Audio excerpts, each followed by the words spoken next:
सभी राष्ट्रवादियों का स्वागत है पॉलिटिकल बज़ में। दोस्तों, कल प्रधानमंत्री नरेंद्र मोदी जी ने जिस तरीके से लोकसभा के अंदर में ऑपोजिशन पे धावा बोला है, आप यकीन मानिए ऑपोजिशन के परखच्चे उड़ गए थे। ऑपरेशन सिंदूर को लेकर नरेंद्र मोदी जी ने कल 1 घंटे 42 मिनट तक भाषण दिया लोकसभा के अंदर में। राहुल गांधी, प्रियंका वाड्रा और उनकी पूरी पलटन को आईना दिखाया है, एक तरीके से पूरे देशवासियों के सामने एक्सपोज कर दिया है।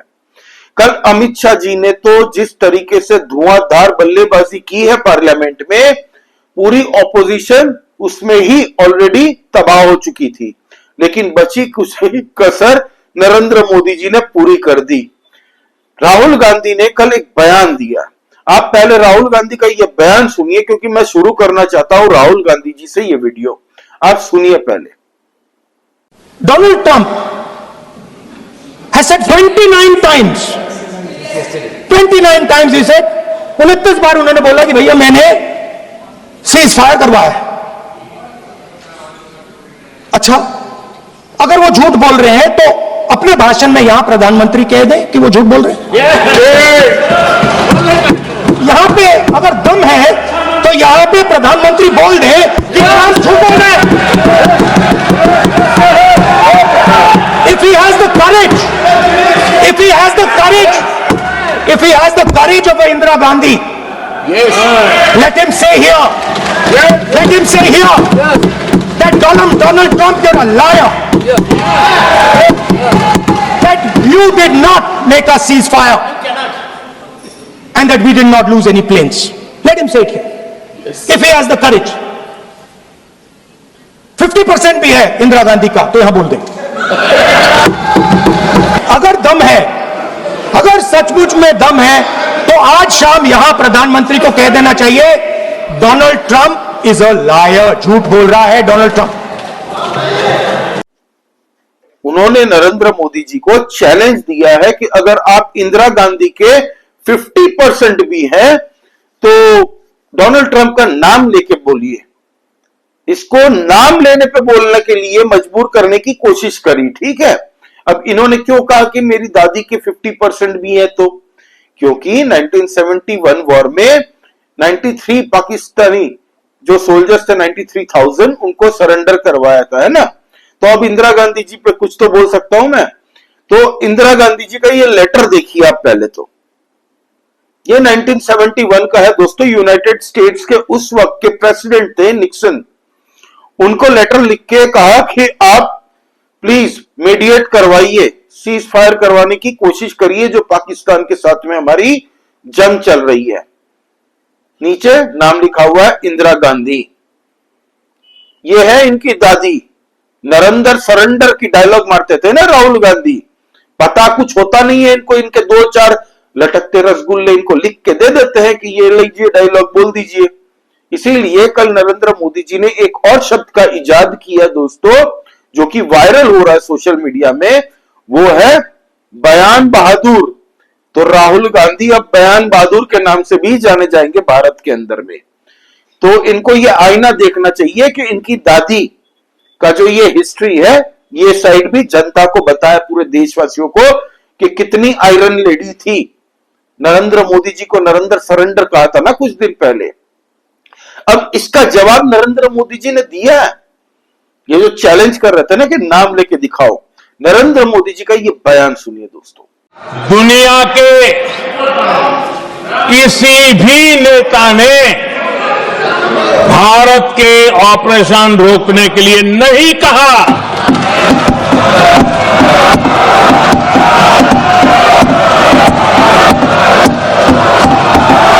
अमेरिका के उपराष्ट्रपति जी ने मुझे फोन पे बताया कि पाकिस्तान बहुत बड़ा हमला करने वाला है।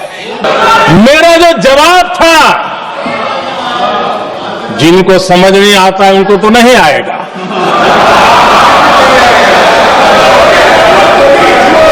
मेरा जवाब था, अगर पाकिस्तान का ये इरादा है तो उसे बहुत महंगा पड़ेगा। सुना? तो ये नरेंद्र मोदी जी ने सीधे भाषा में कह दिया, किसी ने भी कॉल करके मुझे सीज फायर करने के लिए नहीं कहा। अब इसमें कुछ रह जाता है बोलने के लिए, 2 साल 3 साल का बच्चा भी होगा ना, वो भी समझ जाएगा। फिर आते हैं नरेंद्र मोदी जी की दूसरी स्पीच पे। नरेंद्र मोदी जी ने कल चाचा नेहरू के जितने भी कांड थे उसको भी एक्सपोज किया जनता के सामने। उन्होंने कई बातें ऐसी की जो कभी किसी को पता भी नहीं थी। ये जो इंडस वाटर ट्रीटी थी, इसमें खुफिया समझौता किया था जो कि कहीं पे भी लिखा हुआ नहीं है, समझाया गया नहीं है। तो नरेंद्र मोदी जी ने कहा कि मैंने जब ये पढ़ा ध्यान से तब मेरे होश उड़ गए थे। आप पहले ये बयान सुनिए दोस्तों। आदरणीय अध्यक्ष जी, इससे भी बड़ी बात, देश चौंक जाएगा। ये चीजें छिपाई गई है, दबा दी गई है। कहीं भी बांध बनता है तो उसमें एक मैकेनिज्म होता है उसकी सफाई का, डीसिल्टिंग का। उसमें जो मिट्टी भर जाती है, बाकी घास वगैरह आकर के भर जाता है, तो उसकी कैपेसिटी कम होती है, तो उसकी सफाई के लिए यानी इनबिल्ट व्यवस्था होती है। नेहरू जी ने पाकिस्तान के कहने पर यह शर्त स्वीकार की है कि इन बांध में जो मिट्टी आएगी, कूड़ा कचरा आएगा और बांध भर जाएगा, इसकी सफाई नहीं कर सकते, डीसिल्टिंग नहीं कर सकते हैं। बांध हमारे यहां, पानी हमारा, लेकिन निर्णय पाकिस्तान का कि आप डीसिल्टिंग नहीं कर सकते। इतना ही नहीं, जब इस बार मैं डिटेल में गया तो एक बांध तो ऐसा है कि जहां ये डीसिल्टिंग के लिए जो गेट होता है ना, उसको वेल्डिंग कर दिया गया है ताकि कोई गलती से भी खोल करके मिट्टी को निकाल ना दे। पाकिस्तान ने नेहरू जी से लिखवा लिया था कि भारत बिना पाकिस्तान की मर्जी अपने बांधों में जमा होने वाली मिट्टी साफ नहीं करेगा, डीसिल्टिंग नहीं करेगा। ये समझौता देश के खिलाफ था। सुना आपने? तो ये हमारे चचा नेहरू थे। 80% भारत का पानी भारत की नदियों से जा रहा था पाकिस्तान। साथ ही साथ में हमारे दिलदार चाचा नेहरू, गुलाब का फूल लेके शांति का कबूतर उड़ाने वाले चाचा नेहरू, फंडिंग भी करते थे पाकिस्तान की कि पाकिस्तान आप डैम बनाओ, पैसे हम देते हैं, पैसे भारत के टैक्स पेयर के पैसे हैं। लेकिन चाचा नेहरू शायद अपने पिताजी के पैसे समझ के पाकिस्तान को दे रहे थे। वही पाकिस्तान जो हर बार आतंकी हमले करता था। 1990 में कश्मीरी पंडितों को कश्मीर से खदेड़ने का काम भी इन्हीं आतंकवादियों ने किया, पाकिस्तान स्पॉन्सर्ड। अब दोस्तों, नरेंद्र मोदी जी का एक और बयान सुनिए। इसमें नरेंद्र मोदी जी कह रहे हैं कि आतंकवादी रो रहे थे। ये वाला बयान सुनिए, फिर हम आगे बात करते हैं दोस्तों। आतंकवादी रो रहे हैं, आतंकवादियों के आका रो रहे हैं, और उनको रोते देखते यहां भी कुछ लोग रो रहे हैं।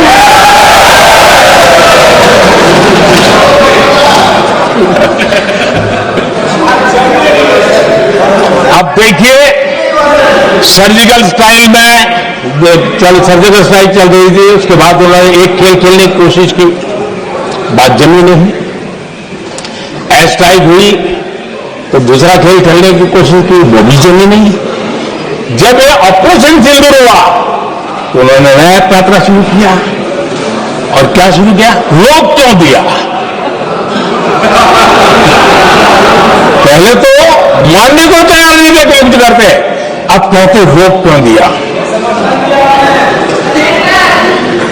वाह बयान बहादुरों,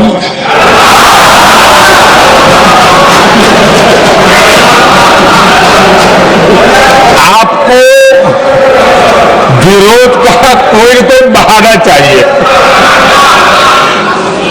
और इसलिए सिर्फ मैं नहीं, पूरा देश आप पर हंस रहा है।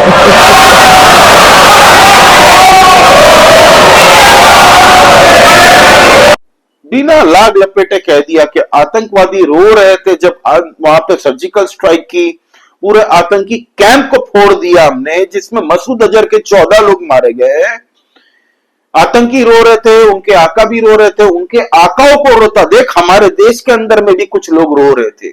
उनका निशाना कांग्रेस पार्टी पे ही था और सच बात बोली है उन्होंने, कोई गलत लाग लपेट के नहीं बोली बात, उन्होंने एकदम सही बोली बिना नाम लिए। लोग समझदार है, पूरे भारत के लोग समझ जाते हैं। अब दोस्तों कांग्रेस पार्टी उस वक्त में चुप पूरी तरीके से, राहुल गांधी वहां से गायब हो गए थोड़ी देर के लिए। फिर नरेंद्र मोदी जी ने एक और बयान दिया कि भारत आत्मनिर्भरता की बात कर रहा है, लेकिन आज कांग्रेस पार्टी पाकिस्तान के ऊपर निर्भर हो रही है मुद्दों के लिए।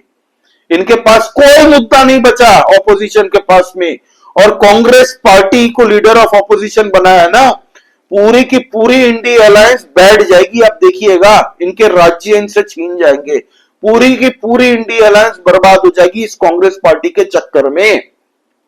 अब दोस्तों कल प्रियंका वाड्रा ने भी बयान दिया था, उन्होंने तो कह दिया था कि अमित शाह जी को रिजाइन कर देना चाहिए। सोचिए क्यों? क्योंकि पहलगाम आतंकी हमला हुआ, 26 जन मारे गए, आतंकवादी घुस आए थे ना भारत में, इसीलिए 2014 से लेके 2025 तक कितने आतंकी हमले हुए? कल अमित शाह जी ने 27 आतंकी हमले गिनाए थे 2005 से लेके 2011 तक खाली। और इनको चाहिए अमित शाह जी का रेजिग्नेशन। समझ रहे हैं खेल? तो इन बेशर्मी की हद होती है ना। 92 चुनाव हारने वाला 55 साल का बाल बुद्धि वाले एक युवक, उसको रिजाइन नहीं करना चाहिए। 92 चुनाव, 92 चुनाव हार चुके हैं भाई, और अब आप यकीन मानिए सेंचुरी की तरफ ये निकल चुके हैं, सेंचुरी करके ही मानेंगे। बिहार में सुपड़ा साफ 100% होके रहेगा इस बार, आप यकीन मान के चलिए। बिहार के लोग भी देख रहे हैं और बिहार के लोगों को पता है, सबसे बड़े नेशनलिस्ट वो भी है भाई। बिहार के लोग सब बर्दाश्त कर लेंगे, रूखी सूखी भी खा लेंगे, लेकिन देश के खिलाफ कोई कुछ बोल दे तो वो बर्दाश्त नहीं कर पाएंगे, कभी भी नहीं। आपको बता दूं दोस्तों कि इनको जो बयान बहादुर कहा गया है ना, बहुत सही टर्म यूज किया नरेंद्र मोदी जी ने, एक नया शब्द इजाद किया है, सोशल मीडिया में तो जबरदस्त वायरल हो रहा है। अब डोनाल्ड ट्रंप का नाम क्यों नहीं लिया, इसको लेके कांग्रेसी चाटुकार सोशल मीडिया में बोल रहे हैं कि डोनाल्ड ट्रंप का नाम तो नहीं लिया मोदी जी ने। 1 घंटे 42 मिनट तक इन्होंने भाषण दिया, लेकिन एक बार भी इनकी हिम्मत ना हुई कि डोनाल्ड ट्रंप का नाम ले। जब नरेंद्र मोदी जी ने यह कह दिया कि किसी भी लीडर ने, तो किसी भी में डोनाल्ड ट्रंप भी आ जाते हैं, ये 4 साल का बच्चा भी जानता है, उसकी इतनी दिमाग काम करती है, लेकिन इन लटकते रसगुल्ले कांग्रेसियों के समझ में यह बात नहीं आई। राहुल गांधी ने तो पार्लियामेंट से बाहर निकल के भी यही बात की कि डोनाल्ड ट्रंप का नाम नहीं लिया मोदी जी ने। तो अब 5 साल बचे हैं रिटायरमेंट की उम्र होने को, 55 पार हो चुके हैं भाई, फिर भी अगर इनको समझ में नहीं आता तो ये जिंदगी भर ऑपोजिशन में ही बैठ सकते हैं भाई, और बैठेंगे ही, आप यकीन मानिए, इनकी हरकतें ही ऐसी है। अब दोस्तों संबित पात्रा का बयान सुनाता हूं, क्योंकि संबित पात्रा बहुत टाइम बाद आए हैं। आपको कल याद है सुशील कुमार शिंदे, जो कि भारत के होम मिनिस्टर रहे हैं, एक बार चीफ मिनिस्टर भी रहे थे महाराष्ट्र के, उनकी बेटी सुपुत्री ने क्या कहा था कल? उनकी बेटी, जिनका नाम है दोस्तों प्रणीति शिंदे, नई नई सांसद बनी है, तो उन्होंने जोश जोश में कह दिया, एक्साइटमेंट में बह गई थोड़ी, उन्होंने कह दिया कि ये ऑपरेशन सिंदूर नाम बड़ा मस्त है, लेकिन ये बस एक सिंपल सा तमाशा है, मीडिया ने क्रिएट किया हुआ है, ये मीडिया के द्वारा क्रिएट किया गया एक तमाशा है। जिन 26 फैमिलियों की घर में आतंकियों ने धर्म पूछ के मारा, उनको कभी उनके सामने जाके ये बोले ना शिंदे जी की बेटी, तो हो सकता है चप्पलें भी चल जाए। ये दर्द कभी वो नहीं समझ पाएंगी। संबित पात्रा ने उनकी पिताजी की औकात, उनके पिताजी के ही शब्द पार्लियामेंट में बता दिए। सुनिए आप संबित पात्रा को। पार्टी कांग्रेस पार्टी के तत्कालीन गृह मंत्री का वक्तव्य है। वो कह रहे हैं मैं विजय भाई से एडवाइस लेता था। ये सुशील कुमार शिंदे जी का है, मैं ऑन रिकॉर्ड कह रहा हूं, आप कहेंगे तो सत्यापित भी कर दूंगा। मैं विजय भाई से जब मैं होम मिनिस्टर था उनके पास कभी कभी जाता था और एडवाइस मांगता था। उन्होंने मुझे एक बार ऐसा कहा कि असली एडवाइस मैं दे रहा हूं, सुशील तू इधर उधर मत भटक, तू कश्मीर में जा और वहां लाल चौक पे भाषण कर और लोगों से मिल और दल लेक की ओर जाकर वहां पर शेयर कर। ये एडवाइस तो उन्होंने दे दी, मगर मैं कैसे बताऊं कि मेरी डैश, मतलब मैं वो शब्द इस्तेमाल नहीं कर रहा हूं क्योंकि वो शब्द ठीक नहीं है, इसलिए मैं रीफ कर दे रहा हूं, मेरी ऐसी थी। आप सोचिए डर का माहौल उनके होम मिनिस्टर में था कि उनके होम मिनिस्टर कह रहे हैं कि मैं कश्मीर नहीं जा सकता हूं, और जम्मू कश्मीर भाई बहन दोनों गए थे, बर्फ के साथ खेल कर आ रहे थे। इतना ही कह के समाप्त करूंगा, मगर माननीय सभापति जी। सुना दोस्तों, यही बात मैंने कल के वीडियो में कही थी कि सुशील कुमार शिंदे की इतनी भी हिम्मत नहीं कि वो जाके जम्मू एंड कश्मीर में जाए, क्योंकि उन्होंने खुद उनकी फटती थी।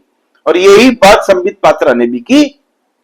संबित पात्रा ने एक और वीडियो में पी चिदम्बरम को लेकर लपेटा और उन्होंने कहा कि प्रधानमंत्री Modi Indian TV news channels में हीरो हैं और राहुल गांधी पाकिस्तानी चैनल्स पे हीरो हैं। सुनिए आप फिर से। आज राहुल जी के एक एक प्रश्न का उत्तर दिया जाएगा, और मैं यहां भाजपा के सदस्य के नाते नहीं, एक आम हिंदुस्तानी के नाते कहना चाहता हूं। अभी राहुल जी ने यहां कहा कि हम सब आपके साथ खड़े थे, एवरीवन वाज अगेंस्ट पाकिस्तान, हम सब ने पाकिस्तान की तरफ उंगली दिखाई। किसने दिखाई? किसने दिखाई सभापति महोदय? कल के हेडलाइन को मैं पढ़ना चाहूंगा। कल हेडलाइन छपा है द ट्रिब्यून में क्या हेडलाइन छपा है? ट्रिब्यून में हेडलाइन छपा है कि Pakistan narrative was right, Chidambaram the man of Congress pokes hole into India's narrative. जो पाकिस्तान का मुख्य अखबार है उसका हेडलाइन है कि कांग्रेस पार्टी सही कह रही है, पाकिस्तान का कोई हाथ नहीं है आतंकवादी हमले में, यह भारत की सरकार झूठ बोल रही है। ऐसा हमेशा क्यों होता है कि दोनों टीवी चलते हैं, भारत के टीवी पे नरेंद्र मोदी हीरो है और पाकिस्तान के टेलीविजन में राहुल गांधी हीरो है? ऐसा क्यों होता है? सुना आपने दोस्तों।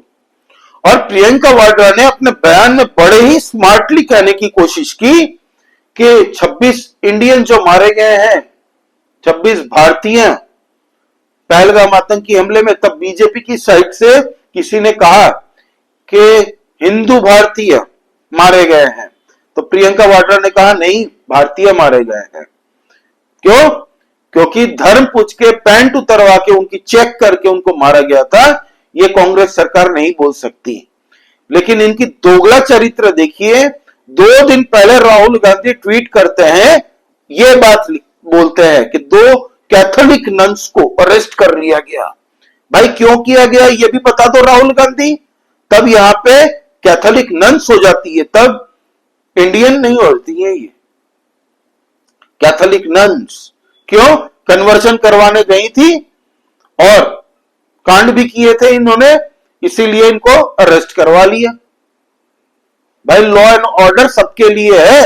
वो दिन गए अब खैरात के। प्रियंका वाड्रा तो खुद पारसी हैं, कभी वो हिंदुओं की बात कहां से करेंगी भाई? कभी उनको देखा सिंदूर पहनते हुए? नहीं, जिंदगी में नहीं देखा होगा आपने। मैं चैलेंज देता हूं, एक तस्वीर दिखा दीजिए।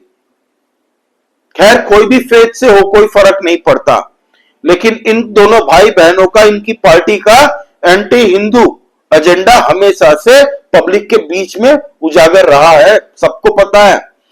हिंदू आतंकवाद का जो टर्म पहली बार भारत के अंदर में किसी ने लिया था, तो ये वही प्रणीति शिंदे के पिताजी सुशील कुमार शिंदे, जिनका जम्मू कश्मीर जाने से फटती थी, जो होम मिनिस्टर थे भारत के। 26/11 हुआ था, तब डोजियर खेलते थे ये लोग। तो ये हाल है दोस्तों। कल नरेंद्र मोदी जी ने जो धुलाई की है ना, मैन हैंडल्ड किया एक तरीके से। आने वाले वक्त में इनके मुंह से ऑपरेशन सिंदूर के बारे में कोई शब्द नहीं निकलेगा। हमारी फौज और उनके शौर्य को चैलेंज किया ना इन लोगों ने। नरेंद्र मोदी जी ने आत्मनिर्भर वेपन्स की भी तारीफ की है कि पूरा विश्व चौंक गया कि भारत इतना जबरदस्त तरीके से आत्मनिर्भरता के तरफ बढ़ चुका है कि आज भारत की अपनी एयर डिफेंस सिस्टम ने हजारों से ज्यादा पाकिस्तान की तरफ से Turkish drones, Chinese air defence system, Chinese missiles को इंटरसेप्ट कर दिया हवा में ही। किसी भी सिविलियन एरिया पे किसी की मौत नहीं हुई। लेकिन हमारे देश के अंदर 2.5 फ्रंट, जो जनरल बिपिन रावत जी ने कहा था ना, वो 0.5 फ्रंट यही लोग हैं। अपनी पीएम बनने की महत्वाकांक्षा में नरेंद्र मोदी जी को गाली देते देते ये लोग अब देश के खिलाफ आ चुके हैं, हमारी फोर्सेस के खिलाफ आ चुके हैं। देश के एक एक व्यक्ति कभी भी सब सह लेंगे, लेकिन अपनी फौज की इंसल्ट कभी बर्दाश्त नहीं करेंगे। राहुल गांधी की भी औकात नहीं है हमारी फौज के खिलाफ कुछ बोल दे। लीडर ऑफ ऑपोजिशन हो तो लीडर ऑफ ऑपोजिशन की तरह रहो। ज्यादा कूल दिखने के चक्कर में आर्मी को कभी गाली मत देना राहुल गांधी, न तो हर चुनाव में जिस तरीके से सुनने मिलते हैं, हार का सामना करना पड़ता है, उस हर बार करते रहोगे। जनता बहुत ही लोकतांत्रिक तरीके से भारत के अंदर में रहती है, कभी भी हिंसा को प्रोवोक सपोर्ट नहीं करती। लेकिन इसका यह मतलब नहीं कि जनता के सेंटीमेंट्स को टेकन फॉर ग्रांटेड करे राहुल गांधी और कांग्रेस पार्टी। बार बार जनता का मजाक उड़ा है, जनता के हीरोज का मजाक उड़ा है। तो यह है दोस्तों पूरा नरेंद्र मोदी जी ने जिस तरीके से ऑपोजिशन के खेमे में तबाही मचाई है, कांग्रेस पार्टी को आईना दिखाया है, और इनके दादा दादी जवाहरलाल नेहरू जी, इनके द्वारा की गई सारी गलतियों को नरेंद्र मोदी जी ही सुधार रहे हैं देखने जाए तो। फिर वो चाहे इंडस वाटर ट्रीटी को अबेंस में डाल के हो, फिर वो चाहे राम मंदिर का मुद्दा हो, फिर आर्टिकल 370 का मुद्दा हो, अब पीओके का भी है तो पीओके भी करेंगे। कई ऐसे अहम मुद्दे हैं जो इनके द्वारा क्रिएट की गई है, इनके द्वारा प्रॉब्लम क्रिएट की गई है। फिर वो चाहे वक्फ बोर्ड हो, वक्फ बोर्ड का भी वक्फ बिल नरेंद्र मोदी जी ही लाए हैं भाई। तो हर चीज का समाधान मोदी जी ही कर रहे हैं। क्यों? क्योंकि इनके कांग्रेस पार्टी के 60 साल के शासन में देश की अच्छी सी ले गई थी। भ्रष्टाचार इन लोगों ने दबा के किया। राहुल गांधी कौन सा बिजनेस करते हैं भाई? इनकी प्रॉपर्टी अगर पूरी जांच करे तो जितनी सैलरी राहुल गांधी के लाइफ टाइम में उनको मिली है ना, उससे कई गुना ज्यादा ही होगी। नेशनल हेराल्ड स्कैम का कल जजमेंट आने वाला था राउज एवेन्यू कोर्ट में, लेकिन अब उसको डिले करके अगस्त में चर्चा के लिए, अगस्त के लिए स्थगित कर दी गई है। एनीवे, आपका इस बारे में क्या कहना दोस्तों, प्लीज कमेंट करके बताइए। लाइक कीजिए इस वीडियो को, प्लीज सब्सक्राइब करिए इस चैनल को। जय श्री राम सभी सनातनी और राष्ट्रवादियों को। जय हिंद, वंदे मातरम।